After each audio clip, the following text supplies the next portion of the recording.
welcome to Lex and Candice Tupa's Family Adventures. So, may lakad na naman kami.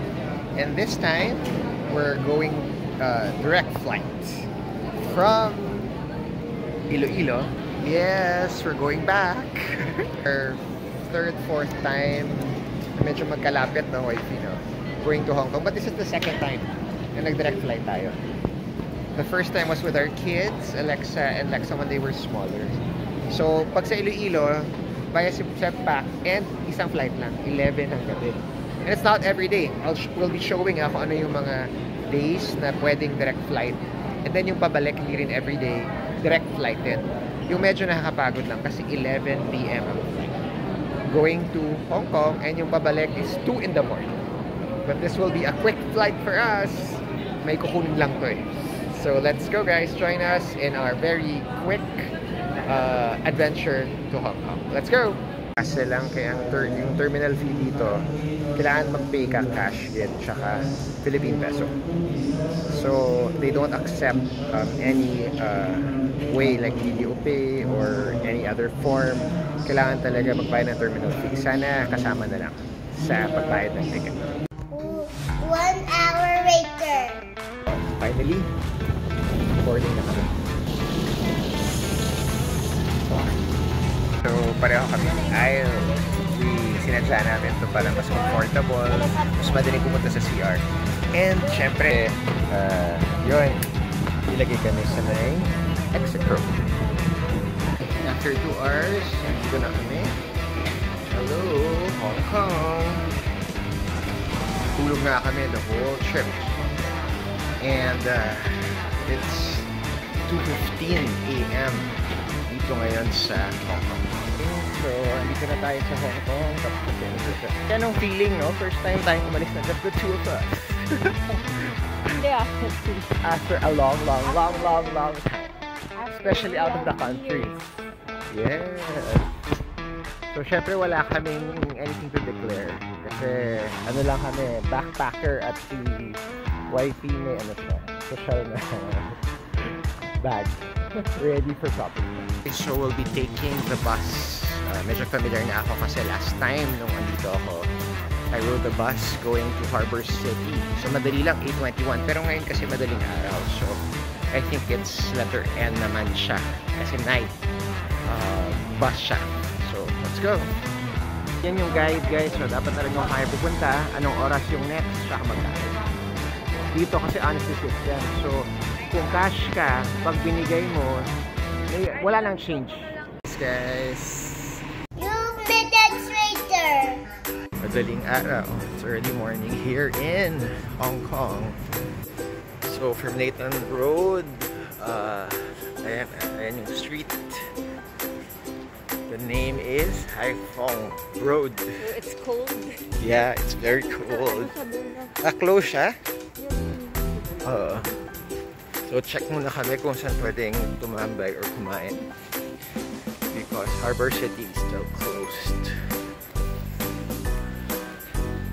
Still watching Lex and Candice Tupa's Family Adventures. Okay, it's 6:35. So, umikot-ikot lang kami.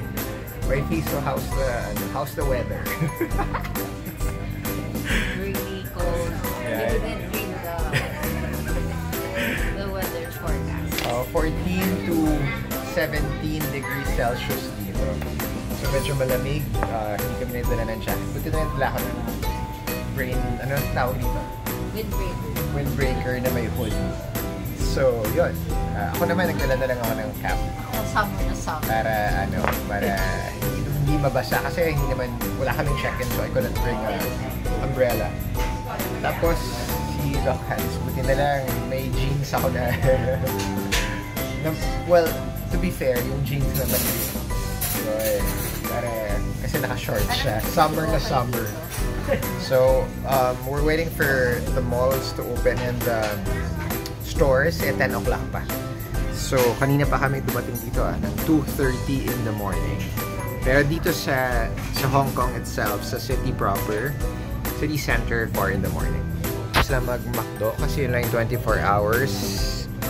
And since umuulan, may check kami kung ano yung pwedeng kainin. May masarap ba, Ricky? Maraming masarap, but maraming bawal sa because of Lent. Yes. Wala yung mga bread na okay, no? Ito lang. Okay, so rainy days are here again. Diba pala pag wala kang magawa kasi hindi pa open yung pupuntahan mo. So maghahanap ng mga pupuntahan. So breakfast again. Ano yung mga food? Puro pork kasi. Kaya nga, hindi dapat kahit mga dessert place or something. Meal for two. Available after 5. Available after 10. Kanina dumating kami. People were awake very early. Imagine 2:33 in the morning. Tapos naglalakad yung mga tao. Ang dami sumasakay na sa bus. And on a Sunday, so ibang klase dito. So, naghanap kami ng natambayan. Restaurant, masarap din daw dyan. Sabi ni Wifey. Dito rin. I don't know the name. Place of Hong Kong. Kumain na kami actually. Pero ng konti. Pero since close pa ang pupuntahan, punta muna dito. Check out. Gusto ko lang mga dessert or something. Or bread. Or mga tarts.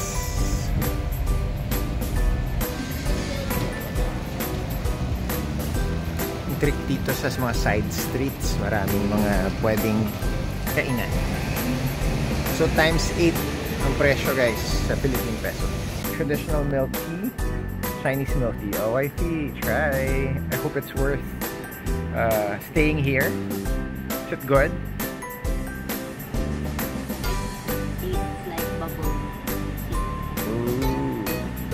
Tapos nakaano pa siya, oh.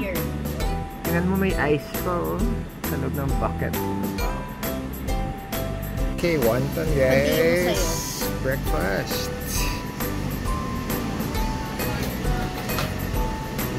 Pampalipas oras at food trip. So, pagka-lunch, daming tao. Wifey. Egg tart and what's the other one? Pastel de nata. Yes. Sarap. Here. Okay, so happy na. Tapos na mag-shopping si Doc Candice. Ako gusto ko lang dito yung ice cream. Soft serve. This is it, guys. My usual go-to place and stop is buying soft serve ice cream. Let's go. Wow, our favorite. Okay. Improving. Oh, my favorite, guys. Godiva. Guys. Sarap. So good. Guys, so beautiful. Look how beautiful Hong Kong is. Wow. So nice. Sa harbor ni kami we're here. Okay, see this place again. Yeah. Look guys, very nice place. Oh, wifey, oh, your favorite flower. Okay, 1, 2. Here in K11. It's a mall here. Beautiful guys. Ang ganda oh. Oh, cool. Nice. It's our first time here. The future truly rocks. Yes, we're buying this. Wifey. Favorite na taho. Kahit andito sa Hong Kong and meron for let's see. Okay, so time to go to the airport. Complete na. Mission accomplished. Si Wifey, complete na. Nakuha na yung kailangan kunin. Dumaan ako. Sige. Ako tapos na. Ito pala, may shopping pa. Para kay Ate Alexa, masalubong, ni Mommy Candice. Okay, so we have 24 hours. Just 24 hours in Hong Kong. So how is it, Wifey? Fun, sleepless. Tapos we discovered, look for places where we can eat, and then shop and complete our mission here. I want to go home. Yeah, it's time for us to go home. And we're on our way back to the airport using bus. So bus But there's 821. still so much to eat. Yes. Next time, I have to eat meat already. Yeah, after Lent. Kasi pag Lent, hindi siya kumakain. Anyway, thanks for watching guys, and hope you enjoyed our short vlog. You learned a thing or two on how to spend 24 hours. And first time as a couple, duwa lang din kami, dalawa lang talaga kami nag-travel after a long time without the kids. So this is Lex and Candace saying thank you for watching. We go where adventure takes us. Bye guys! Please like, comment, and subscribe. Alright, so maaga kami dumating. And order muna. Dinner. Dinner bago naman. Sa Hong Kong, ganito na oh. So you have to do QR code. Tapos dun ka na mag-order. Galing na. Wow! Looks so good. Complete our order.